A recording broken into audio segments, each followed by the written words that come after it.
कहानी सुनो मिली जी। सुनिए प्रेमचंद की लिखी कहानी लेखक। वाचन समीर गोस्वामी का है। प्रातःकाल महाशय प्रवीण ने 20 दफा उबाली हुई चाय का प्याला तैयार किया और बिना शक्कर और दूध के पी गए। यही उनका नाश्ता था। महीनों से मीठी दूधिया चाय न मिली थी। दूध और शक्कर उनके लिए जीवन के आवश्यक पदार्थों में न थे। घर में गए जरूर कि पत्नी को जगाकर पैसे मांगे, पर उसे फटे मेले लिहाफ में निद्रा मग्न देखकर जगाने की इच्छा न हुई। सोचा शायद मारे सर्दी के बेचारी को रात भर नींद न आई होगी। इस वक्त जाकर आंख लगी है। कच्ची नींद जगा देना उचित न था। चुपके से चले आए। चाय पीकर उन्होंने कलम दवात संभाली और वो किताब लिखने में तल्लीन हो गए, जो उनके विचार में शताब्दी की सबसे बड़ी रचना होगी, जिसका प्रकाशन उन्हें गुमनामी से निकालकर ख्याति और समृद्धि के स्वर्ग पर पहुंचा देगा। आधा घंटे बाद पत्नी आंखें मलती हुई आकर बोली, क्या तुम चाय पी चुके?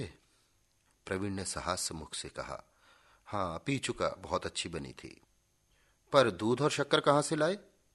प्रवीण बोले, दूध और शक्कर तो कई दिनों से नहीं मिलता। मुझे आजकल सादी चाय ज्यादा स्वादिष्ट लगती है। दूध और शक्कर मिलाने से उसका स्वाद बिगड़ जाता है। डॉक्टरों की भी यही राय है कि चाय हमेशा सादी पीनी चाहिए। यूरोप में तो दूध का बिल्कुल रिवाज नहीं। ये तो हमारे यहाँ के मधुर प्रिय रईसों की ईजाद है। पत्नी बोली, जाने तुम्हें फीकी चाय कैसे अच्छी लगती है। मुझे जगह क्यों न लिया? पैसे तो रखे थे। महाशय प्रवीण फिर लिखने लगे। जवानी ही में उन्हें ये रोग लग गया था और आज 20 साल से वे उसे पाले हुए थे। इस रोग में देह घुल गई, स्वास्थ्य घुल गया और 40 की अवस्था में बुढ़ापे ने आ घेरा। पर यह रोग असाध्य था। सूर्योदय से आधी रात तक ये साहित्य का उपासक अंतर जगत में डूबा हुआ समस्त संसार से मुंह मोड़े हृदय के पुष्प और नैवेद्य चढ़ाता रहता था। पर भारत में सरस्वती की उपासना लक्ष्मी की अभक्ति है। मन तो एक ही था। दोनों देवियों को एक साथ कैसे प्रसन्न करता, दोनों के वरदान का पात्र क्यों कर बनता। और लक्ष्मी की यह आकृपा केवल धनाभाव के रूप में प्रकट न होती। उसकी सबसे निर्दय क्रीड़ा ये थी कि पत्रों के संपादक और पुस्तकों के प्रकाशक उदारता पूर्वक सहृदयता का दान भी न देते थे। कदाचित सारी दुनिया ने उसके विरुद्ध कोई षड्यंत्र सा रच डाला था। यहां तक कि इस निरंतर अभाव ने उसमें आत्मविश्वास को जैसे कुचल दिया था। कदाचित अब उसे ये ज्ञात होने लगा था कि उसकी रचनाओं में कोई सार, कोई प्रतिभा नहीं है, और ये भावना अत्यंत हृदय विदारक थी। ये दुर्लभ मानव जीवन यूं ही नष्ट हो गया। ये तस्कीन भी नहीं कि संसार ने चाहे उसका सम्मान न किया हो, पर उसकी जीवन कृति इतनी तुच्छ नहीं। जीवन की आवश्यकताएं घटते घटते सन्यास की सीमा को भी पार कर चुकी थी। अगर कोई संतोष था तो ये कि उनकी जीवन सहचरी त्याग और तप में उनसे भी 2 कदम आगे थी। सुमित्रा इस दशा में भी प्रसन्न थी। प्रवीण जी को दुनिया से शिकायत हो, पर सुमित्रा जैसे गेंद में भरी हुई वायु की भांति उन्हें बाहर की ठोकरों से बचाती रहती थी। अपने भाग्य का रोना तो दूर की बात थी, इस देवी ने कभी माथे पर बल भी न आने दिया। सुमित्रा ने चाय का प्याला समेटते हुए कहा, तो जाकर घंटा आध घंटा कहीं घूम फिर क्यों नहीं आते? जब मालूम हो गया कि प्राण देकर काम करने से कोई नतीजा नहीं, तो व्यर्थ क्यों सिर खपाते हो? प्रवीण ने बिना मस्तक उठाए कागज पर कलम चलाते हुए कहा, लिखने में कम से कम ये संतोष तो होता है कि कुछ कर रहा हूं। सैर करने में तो मुझे ऐसा जान पड़ता है कि समय का नाश कर रहा हूं। ये इतने पढ़े लिखे आदमी नित्य प्रति हवा खाने जाते हैं तो अपने समय का नाश करते हैं? प्रवीण ने जवाब दिया, मगर इनमें अधिकांश वही लोग हैं जिनके सैर करने से उनकी आमदनी में बिल्कुल कमी नहीं होती। अधिकांश तो सरकारी नौकर हैं और उनको मासिक वेतन मिलता है, या ऐसे पेशों के लोग हैं जिनका लोग आदर करते हैं। मैं तो मिल का मजूर हूं। तुमने किसी मजूर को हवा खाते देखा है? जिन्हें भोजन की कमी नहीं, उन्हीं को हवा खाने की भी जरूरत है। जिनको रोटियों के लाले पड़े हैं, वे हवा खाने नहीं जाते। फिर स्वास्थ्य और जीवन वृद्धि की जरूरत उन लोगों को है जिनके जीवन में आनंद और स्वाद है। मेरे लिए तो जीवन भार है। इस भार को सिर पर कुछ दिन और बनाए रहने की अभिलाषा मुझे नहीं है। सुमित्रा निराश में डूबे हुए शब्द सुनकर आंखों में आंसू भरे अंदर चली गई। उसका दिल कहता था, इस तपस्वी की कीर्ति कौमुदी एक दिन अवश्य फैलेगी, चाहे लक्ष्मी की अकृपा बनी रहे। किंतु प्रवीण महोदय अब निराशा की उस सीमा तक पहुंच चुके थे जहां से प्रतिकूल दिशा में उदय होने वाली आशामय उषा की लाली भी नहीं दिखाई देती। एक रईस के यहां कोई उत्सव है, उसने महाशय प्रवीण को भी निमंत्रित किया। आज उनका मन आनंद के घोड़े पर बैठा हुआ नाच रहा है। सारे दिन वे इसी कल्पना में मगन रहे, राजा साहब किन शब्दों में उनका स्वागत करेंगे और वो किन शब्दों में उनको धन्यवाद देंगे, किन प्रसंगों पर वार्तालाप होगा और किन महान भाव से उनका परिचय होगा। सारे दिन वो इन्हीं कल्पनाओं का आनंद उठाते रहे। इस अवसर के लिए उन्होंने एक कविता भी रची, जिसमें उन्होंने जीवन की एक उद्यान से तुलना की थी। अपनी सारी धारणाओं की उन्होंने आज उपेक्षा कर दी, क्योंकि रईसों के मनोभावों को वो आघात न पहुंचा सकते थे। दोपहर से ही उन्होंने तैयारियां शुरू की। हजामत बनाई, साबुन से नहाया, सिर में तेल डाला। मुश्किल कपड़ों की थी। मुद्दत गुजरी जब उन्होंने अचकन बनवाई थी। उसकी दशा भी उन्हीं की दशा जैसी जीर्ण हो चुकी थी। जैसे जरा सी सर्दी या गर्मी में उन्हें जुकाम या सिर दर्द हो जाता था, उसी तरह वो अचकन भी नाजुक मिजाज थी। उसे निकाला तो झाड़ पहुंच कर रखा। सुमित्रा ने कहा, तुमने व्यर्थ ही निमंत्रण स्वीकार किया। लिख देते, मेरी तबीयत ठीक नहीं, इन फटे हालों जाना और भी बुरा है। प्रवीण ने दार्शनिक गंभीरता से कहा, जिन्हें ईश्वर ने हृदय और परख दी है, वे आदमियों की पोशाक नहीं देखते, उनके गुण और चरित्र देखते हैं। आखिर कुछ बात तो है कि राजा साहब ने मुझे निमंत्रित किया। मैं कोई ओहदेदार नहीं, जमींदार नहीं, जागीरदार नहीं, ठेकेदार नहीं, केवल एक साधारण लेखक हूं। लेखक का मूल्य उसकी रचनाएं होती हैं। इस एतबार से मुझे किसी भी लेखक से लज्जित होने का कारण नहीं है। सुमित्रा उनकी सरलता पर दया करके बोली, तुम कल्पनाओं के संसार में रहते रहते प्रत्यक्ष से अलग हो गए हो। मैं कहती हूं, राजा साहब के यहां लोगों की निगाह सबसे ज्यादा कपड़ों पर ही रहेगी। सरलता जरूर अच्छी चीज है, पर इसका अर्थ ये तो नहीं कि आदमी फूहड़ बन जाए। प्रवीण को इस कथन में कुछ सार जान पड़ा। विद्वजनों की भांति उन्हें भी अपनी भूल को स्वीकार करने में कुछ विलंब न होता था। बोले, मैं समझता हूं दीपक जल जाने के बाद जाऊं। मैं तो कहती हूं, जाओ ही क्यों। अब तुम्हें कैसे समझाऊं, प्रत्येक प्राणी के मन में आदर और सम्मान की एक क्षुधा होती है।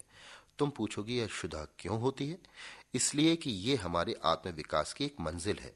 हम उस महान सत्ता के सूक्ष्म अंश हैं जो समस्त ब्रह्मांड में व्याप्त है।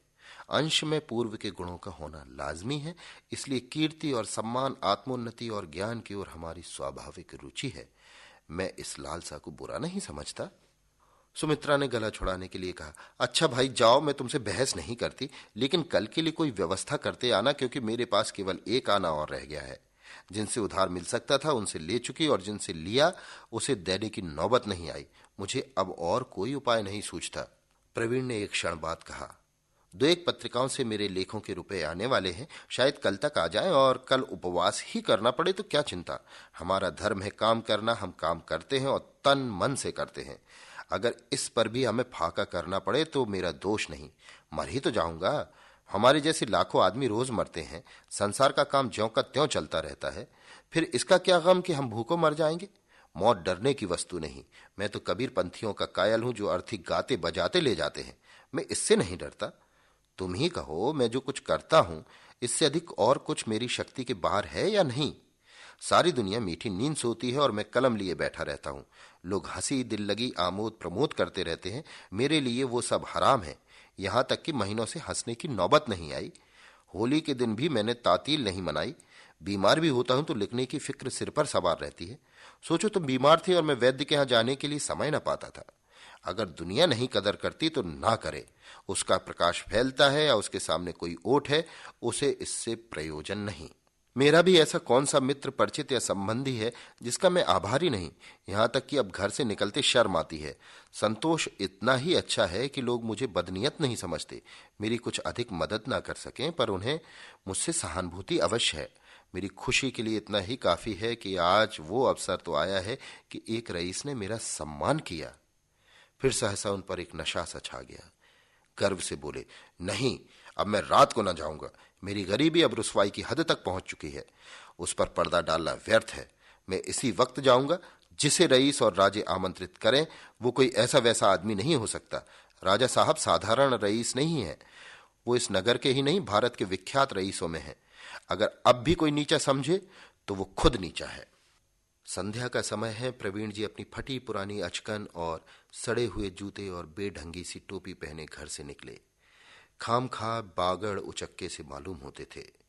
डील डॉल और चेहरे मोहरे के आदमी होते तो इस ठाठ में भी एक शान होती। स्थूलता स्वयं रौब डालने वाली वस्तु है, पर साहित्य सेवा और स्थूलता में विरोध है। अगर कोई साहित्य सेवी मोटा ताजा डबल आदमी है तो समझ लो उसमें माधुर्य नहीं, लोच नहीं, हृदय नहीं। दीपक का काम है जलना। दीपक वही लबालब भरा होता है जो जला ना हो। फिर भी आप अकड़े जाते हैं, एक एक अंग से गर्व टपक रहा है।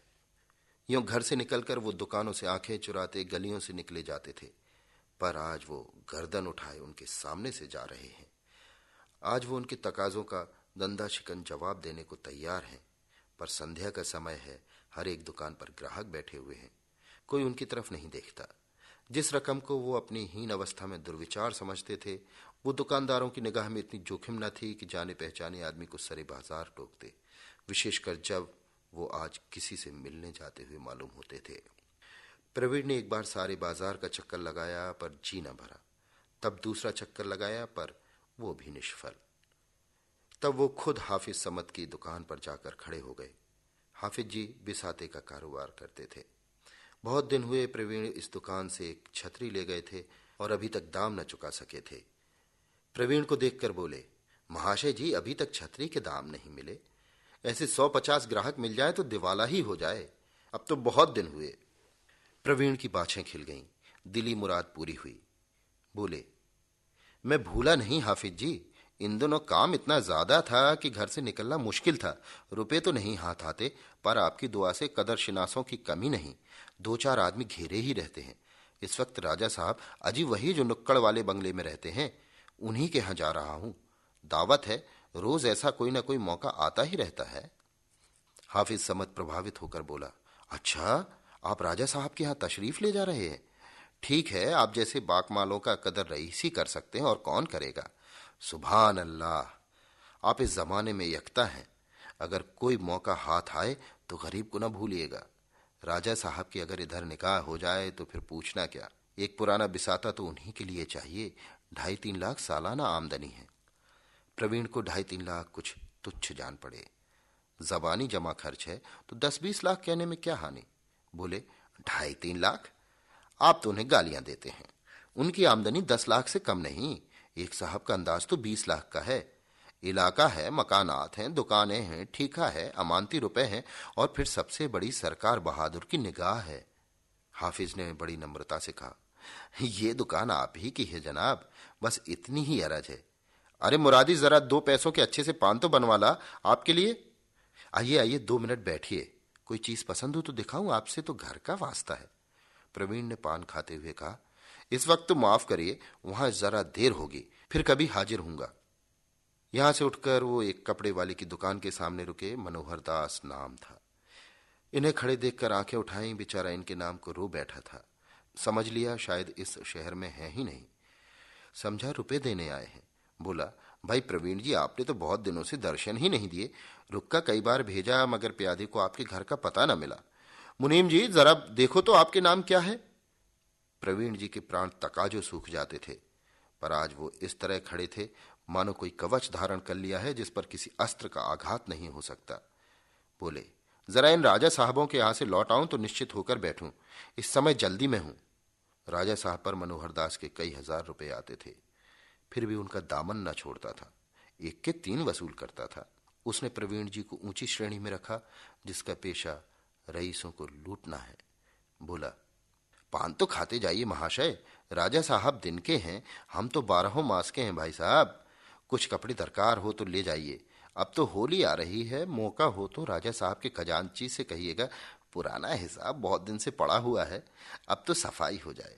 हम सब ऐसा कौन सा नफा लेते हैं कि 2-2 साल हिसाब ही ना हो। प्रवीण ने कहा, इस समय तो पानवान रहने दो भाई, देर हो जाएगी। जब उन्हें मुझसे मिलने का इतना शौक है और मेरा सम्मान करते हैं तो अपना भी धर्म है कि उनको मेरे कारण कष्ट ना हो। हम तो गुड़ ग्राहक चाहते हैं, दौलत के भूखे नहीं। कोई अपना सम्मान करे तो उसकी गुलामी करें। अगर किसी को रियासत का घमंड हो तो हमें उसकी परवाह नहीं। प्रवीण राजा साहब के विशाल भवन के सामने पहुंचे तो दिए जल चुके थे। अमीरों और रईसों की मोटरें खड़ी थीं। वर्दीपोश दरबान द्वार पर खड़े थे। एक सज्जन मेहमानों का स्वागत कर रहे थे। प्रवीण जी को देखकर वो जरा झिझके, फिर उन्हें सिर से पांव तक देखकर बोले, आपके पास नवेद है? प्रवीण की जेब में नवेद था, पर इस भेदभाव पर उन्हें क्रोध आ गया। उन्हीं से क्यों नवेद मांगा जाए, औरों से क्यों ना पूछा जाए? बोले, जी नहीं, मेरे पास नवेद नहीं है। अगर आप अन्य महाशयों से नवेद मांगते हो तो मैं भी दिखा सकता हूं, वरना मैं इस भेद के लिए अपने अपमान की बात समझता हूं। आप राजा साहब से कह दीजिए प्रवीण जी आए थे और द्वार से लौट गए। नहीं नहीं महाशय, अंदर चलिए, मुझे आपसे परिचय न था, बेअदबी माफ कीजिए। आप ही ऐसे महान भावों से तो महफिल की शोभा है। ईश्वर ने आपको वो वाणी प्रदान की है कि क्या कहना। इस व्यक्ति ने प्रवीण को कभी देखा न था, लेकिन जो कुछ उसने कहा वो प्रत्येक साहित्य सेवी के विषय में कह सकते थे, और हमें विश्वास है कि कोई साहित्य सेवी इस बात की उपेक्षा नहीं कर सकता। प्रवीण अंदर पहुंचे तो देखा बारहदरी के सामने विस्तृत और सुसज्जित प्रांगण में बिजली के कुमकुमे अपना प्रकाश फैला रहे हैं। मध्य में एक हौज है, हौज में संगमरमर की परी, परी के सिर पर फव्वारा। फव्वारे की फुहारें रंगीन कुमकुमों से रंजित होकर ऐसी मालूम होती थी मानो इंद्रधनुष पिघलकर ऊपर से बरस रहा है। हौज के चारों ओर मेजें लगी हुई थी, मेजों पर सफेद मेजपोश, ऊपर सुंदर गुलदस्ते। प्रवीण को देखते ही राजा साहब ने स्वागत किया। आइए आइए, अब के हंस में आपका लेख देखकर दिल भड़क उठा है। मैं तो चकित हो गया, मालूम ही ना था कि इस नगर में आप जैसे रत्न भी छिपे हुए हैं। फिर उपस्थित सज्जनों से उनका परिचय देने लगे। आपने महाशय प्रवीण का नाम तो सुना होगा, ये आप ही हैं। क्या माधुर्य है, क्या ओज है, क्या भाव है, क्या सूझ है, क्या चमत्कार है, क्या प्रवाह है। वाह वाह, मेरी तो आत्मा जैसे नृत्य करने लगती है। एक सज्जन ने, जो अंग्रेजी सूट में थे, प्रवीण को ऐसी निगाह से देखा मानो वो चिड़ियाघर का कोई जीव हो, और बोले, आपने अंग्रेजी के कवियों का भी अध्ययन किया है? बायरन, शैली, कीट्स आदि? प्रवीण ने रुखाई से जवाब दिया, जी हां, थोड़ा बहुत देखा तो है। आप इन महाकवियों में से किसी की रचनाओं का अनुवाद कर दे तो आज हिंदी भाषा की अमर सेवा करें। प्रवीण अपने को बायरन, शैली आदि से जौ भर भी कम न समझते थे। वे अंग्रेजी के कवि थे। उनकी भाषा, शैली, विषय, व्यंजना सभी अंग्रेजों की रुचि के अनुकूल था। उनका अनुवाद करना वो अपने लिए गौरव की बात न समझते थे, उसी तरह जैसे वे उनकी रचनाओं का अनुवाद करना अपने लिए गौरव की वस्तु न समझते। बोले, हमारे यहाँ आत्मदर्शन का अभी इतना अभाव नहीं है कि हम विदेशी कवियों से भिक्षा मांगे। मेरा विचार है कि कम से कम इस विषय में भारत अब भी पश्चिम को कुछ सिखा सकता है। यह अनर्गल बात थी। अंग्रेजी के भक्त महाशय ने प्रवीण को पागल समझा। राजा साहब ने प्रवीण को ऐसी आंखों से देखा जो कह रही थी, जरा मौका महल देखकर बातें करो, और बोले, अंग्रेजी साहित्य का क्या पूछना, कविता में तो वो अपना जोड़ नहीं रखता। अंग्रेजी के भक्त महाशय ने प्रवीण को सगर्व नेत्रों से देखा। हमारे कवियों ने अभी तक कविता का अर्थ ही नहीं समझा, अभी तक वियोग और नासिक को कविता का आधार बनाए हुए हैं। प्रवीण ने ईंट का जवाब पत्थर से दिया। मेरा विचार है आपने वर्तमान कवियों का अध्ययन नहीं किया, या किया तो उतरी आंखों से। राजा साहब ने प्रवीण की जबान बंद कर देने का निश्चय किया। आप मिस्टर परांजपे हैं प्रवीण जी, आपके लेख अंग्रेजी पत्रों में छपते हैं और बड़े आदर की दृष्टि से देखे जाते हैं। इसका आशय यह था कि अब आप ना बहकिए। प्रवीण समझ गए परांजपे के सामने उन्हें नीचा देखना पड़ा। विदेशी वेशभूषा और भाषा का यह भक्त जाति द्रोही होकर भी इतना सम्मान पाए, ये उनके लिए असह्य था, पर करते क्या। उसी वेश के एक दूसरे सज्जन आए। राजा साहब ने तपाक से उनका अभिवादन किया। आइए डॉक्टर चड्डा, कैसे मिजाज हैं? डॉक्टर साहब ने राजा साहब से हाथ मिलाया और फिर प्रवीण की ओर जिज्ञासा भरी आंखों से देखकर पूछा, आपकी तारीफ? राजा साहब ने प्रवीण का परिचय दिया। आप महाशय प्रवीण हैं, आप भाषा के अच्छे कवि और लेखक हैं। डॉक्टर साहब ने खास अंदाज से कहा, अच्छा आप कवि हैं, और बिना कुछ पूछे आगे बढ़ गए। फिर उसी वेश में एक और महाशय पधारे। ये नामी बैरिस्टर थे। राजा साहब ने उनसे भी प्रवीण का परिचय कराया। उन्होंने भी उसी अंदाज से कहा, अच्छा आप कवि हैं, और आगे बढ़ गए। यही अभिनय कई बार हुआ और हर बार प्रवीण को यही दाद मिली, अच्छा आप कवि हैं। ये वाक्य हर बार प्रवीण के हृदय पर एक नया आघात पहुंचाता था। उसके नीचे जो भाव था उसे प्रवीण खूब समझते थे। उसका सीधा सादा आशय यह था कि तुम अपने ख्याली पुलाव पकाते हो, पकाओ, यहां तुम्हारा क्या प्रयोजन, तुम्हारा इतना साहस कि तुम सभ्य समाज में बेधड़क आओ। प्रवीण मन ही मन अपने ऊपर झुंझला रहे थे। निमंत्रण पाकर उन्होंने अपने को धन्य माना था, पर यहाँ आकर उनका जितना अपमान हो रहा था, उसके देखते तो संतोष की कुटिया स्वर्ग थी। उन्होंने अपने मन को धिक्कारा। तुम जैसे सम्मान के लोभियों का यही दंड है। अब तो आंखें खुली, तुम कितने सम्मान के पात्र हो। तुम इस स्वार्थमय संसार में किसी और के काम नहीं आ सकते, ना उन्हें तुम्हारे द्वार कोई मुकदमा पाने की आशा है। डॉक्टर या हकीम तुम्हारा सम्मान क्यों करें? उन्हें तुम्हारे घर बिना फीस आने की इच्छा नहीं। तुम लिखने के लिए बने हो, लिखे जाओ बस, और संसार में तुम्हारा कोई प्रयोजन नहीं। सहसा लोगों में हलचल मच गई। आज के प्रधान अतिथि का आगमन हुआ। ये महाशय हाईकोर्ट के जज नियुक्त हुए थे। इसी उपलक्ष्य में ये जलसा हो रहा था।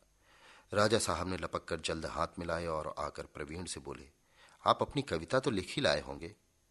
प्रवीण ने कहा, मैंने कोई कविता नहीं लिखी। सच?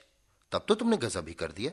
अरे भले आदमी, अब तो कोई चीज लिख डालो, 2 ही 4 पंक्तियां हो जाए। बस ऐसे अवसर पर एक कविता का पढ़ा जाना लाजमी है।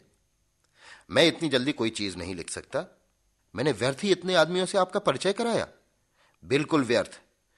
अरे भाईजान, किसी प्राचीन कवि की कोई चीज सुना दीजिए, यहां कौन जानता है। जी नहीं, क्षमा कीजिए, मैं भाट नहीं हूं ना कत्थक हूं। ये कहते हुए प्रवीण जी तुरंत वहां से चल दिए। घर पहुंचे तो उनका चेहरा खिला हुआ था। सुमित्रा ने प्रसन्न होकर पूछा, इतनी जल्दी कैसे आ गए? मेरी वहां कोई जरूरत न थी। चलो, चेहरा खिला हुआ है, खूब सम्मान हुआ होगा। हाँ, सम्मान तो जैसी आशा न थी वैसा हुआ। खुश बहुत हो इसी से कि आज मुझे हमेशा के लिए सबक मिल गया। मैं दीपक हूं और जलने के लिए बना हूं। आज मैं इस तत्व को भूल गया था। ईश्वर ने मुझे ज्यादा बहकने न दिया। मेरी ये कुटिया ही मेरे लिए स्वर्ग है। मैं आज ये तत्व पा गया कि साहित्य सेवा पूरी तपस्या है।